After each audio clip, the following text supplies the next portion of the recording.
Hello everybody. Today we'll talk about how to fix or how to solve your Google Meet app.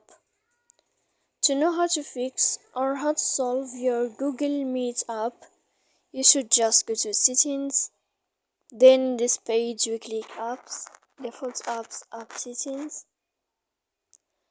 Here in this list you will enter to the window of Google Meet and you will enter. Then this page of app info we click on Forcestop and we click OK. Here we'll enter to storage. After that we click clear cache, and in the end you can turn off your Wi-Fi. You will wait a moment to turn on your Wi-Fi again. So please don't forget to support us by liking and subscribe.